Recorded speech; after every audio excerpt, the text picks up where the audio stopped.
박근혜 대통령의 비선실세 최순실 씨. 박 대통령 뒤에 이렇게 권력을 쥐고 휘두르는 사람이 따로 있을 거라고 국민들은 전혀 예상하지 못했습니다. 하지만 약 20년 전부터 이러한 상황에 대해서 세상에 알려왔던 사람들이 있죠. 바로 박 대통령의 두 동생들입니다. 우리 언니를 그들로부터 구해달라, 이런 편지를 노태우 대통령에게 보내기도 했었는데요.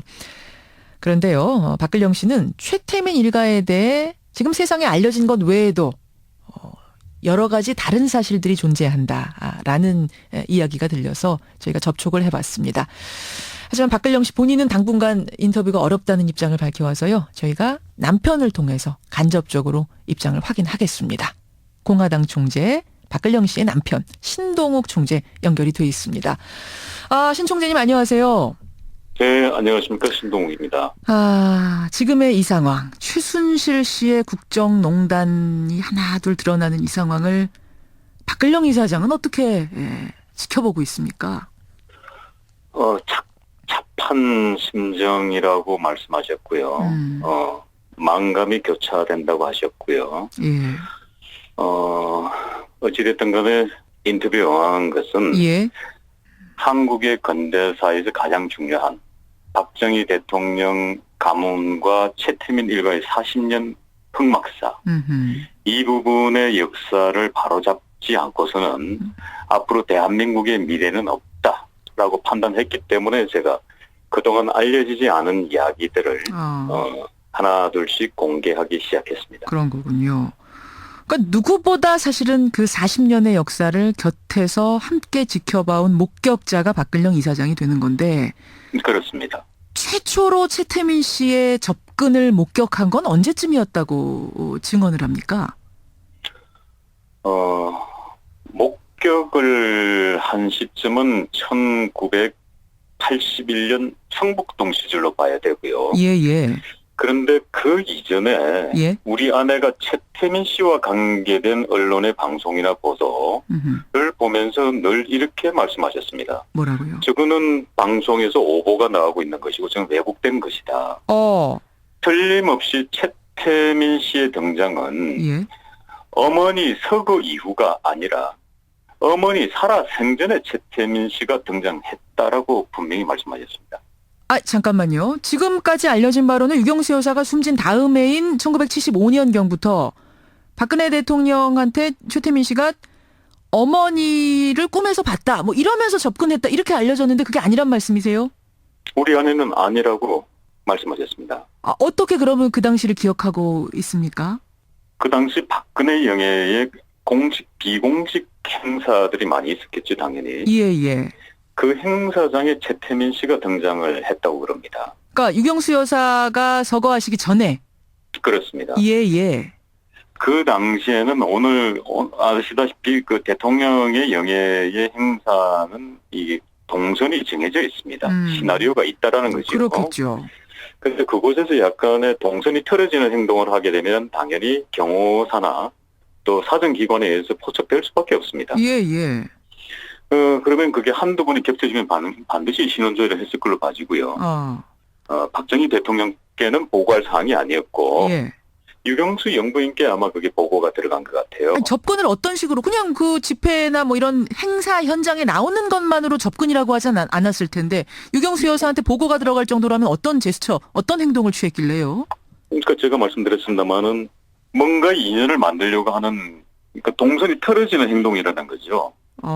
뭐 가서 대화를 건다든지 뭐 이런 그렇죠. 이게 좀 과한 행동들이라는 거죠. 근데 그게 그 동일한 인물이 계속해서 나타나서 그렇게 한다는 게 바로 문제가 됐다라는 거죠. 그래서 뒷조사를 해서 유경수 여사한테까지 보고가 됐다. 예, 그렇죠. 그걸 받아본 유경수 여사는 뭐라고 했다고 박근영 씨가 증언을 하나요? 이런 사람들은 굉장히 조심해야 되고 주의해야 된다라고 아마 그 당시 영예에게 주의를 주면서 주변을 한번 환기시켰다고 하는 걸 기억하더라고요. 어머니 유경수 여사께서 예. 주의 환기, 이런 사람들 조심해라라고. 그렇죠. 그래서 유경수 여사 생전부터 접촉이 있었다. 유경수 여사도 그 사실을 파악하고 주의하라는 지침까지 내렸다, 이 말씀. 그렇죠. 하지만 어머니 말씀대로 되지 않았네요. 그 의존은 어떤 식으로 의존이 됐답니까? 1979년 10월 26일 날 박정희 대통령 서거 아니겠습니까? 그렇죠. 그리고 다시 경남기업의 신기수 회장의 도움을 받아서 주변 지인들의 도움을 받아서 성북동으로 이사를 가지 않습니까? 예. 그게 81년도입니다. 예. 그런데 그 당시 우리 아내가 박근혜 퍼스트 레이디의 운전기사, 예. 집사, 코디네이터, 비서 1인 사역을 했다는 겁니다. 아. 자, 그러던 와중에 이제 아마 그때쯤 다시 최태민 씨와 최순실이가 다시 등장을 한 것 같아요. 아, 81년 성북동 그 시절에서부터 네, 가장 그렇죠. 외로웠던 그 시절에. 그렇죠. 그때는 우리 아내가 또렷이 기억을 하더라고요. 또렷이 기억을. 예. 근데 언니가 그때도 요즘 걱정스러울 정도로 의존하는 게 있었답니까? 그 당시는 그 정도까지는 아니었다고 해요. 우리 아내의 기억 속에는 그분들은 굉장히 고마운 분으로 기억하고 있습니다. 어허. 그런데 1990년, 불과 9년 뒤에는 박근령, 박지만 남매가 노태우 대통령한테 탄원서를 보내지 않았습니까? 우리 언니를 최태민에게로부터 구해주세요라고 절절하게 쓴 탄원서. 어떻게 그러면은 그렇게 고맙던 최태민 씨가 이런 탄원의 대상이 됐을까요? 그 탄원서 이전에 굉장히 중요한 사건이 하나 벌어집니다. 뭔가요? 제 아내가 풍산그룹으로 시집을 가지요. 아, 그러니까 박근령 씨가 결혼을 한 후에는 뭐 비서 역할하는 사람, 운전 역할하는 사람, 운전사 역할하는 사람, 다 따로따로 구해진 거군요. 아니죠. 그 역할을 최태민, 최순실 씨가 했다는 겁니다. 아. 예. 근데 그 다음이 또 중요합니다. 음흠. 이혼을 하니까 제 아내가 미국으로 떠나지요. 예. 미국으로 떠날 때 미국 1년 동안의 아내는 꼬박꼬박 그 달에 그 날짜에 생활비가 꼬박꼬박 들어왔다고 얘기하고 있습니다. 언니로부터? 그렇죠. 예. 그러면 언니로부터 돈이 들어왔지만 붙인 사람은 송금한 사람은 다른 사람이라는 겁니다. 어허. 왜냐하면 언니는 은행 업무를 볼 수가 없지요. 예, 해본 적이 예. 없으신데 그렇겠죠. 누군가가 해야 될 거 아닙니까? 그게 누구랍니까? 그게 최태민, 최순실, 최태민 일가 중에 한 사람이라고 우리 아내는 기억하고 있습니다. 그러니까 재무에 관한 것들을 이미 최태민 일가가 다 맡아보기 시작했군요. 그 성북도 시절부터. 그러면 그렇게 해서 미국 생활을 했는데 1년이 경과되고 난 이후에는 예. 생활비가 들쑥날쑥하기 시작했답니다. 어허.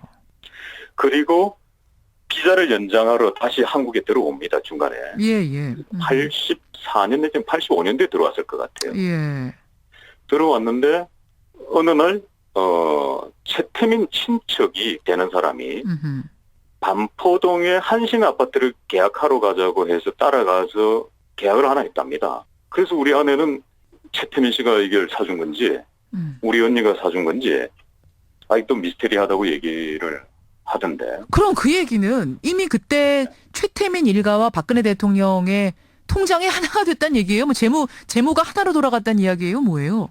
우리 아내는 그렇게 보고 있는 겁니다. 자, 그리고 다시 전두환 대통령으로부터 받은 위로금이 6억입니다. 예. 어찌됐든 공식화된 금액이에요. 그렇죠. 70년대 말 정도로 계산을 하죠. 예. 강남의 아파트 한 채 가격이 얼마입니까? 얼마나 200만 원. 200만 원입니다. 200만 원. 자, 그러면 아파트가 300채 가격입니다. 음흠. 자, 그런데 그 아파트를 우리 아내는 어찌됐든 한 채를 받았어요. 그죠? 예. 300채 값에서 한 채를 받은 겁니다. 예. 박지만 회장도 그 당시에 아파트 한 채가 있었습니다. 받은 겁니다. 예. 298채 아파트는 어디로 가 있죠? 거기에 나는 최태민 일가가 부를 축적한 시드머니로 갔을 확률이 굉장히 높다고 우리는 의심하고 있는 겁니다.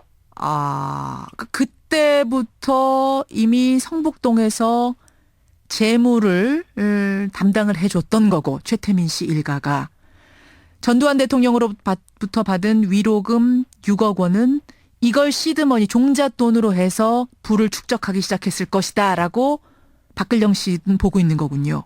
우리는 거기 강한 의혹을 가지고 있고요. 강한 의혹을.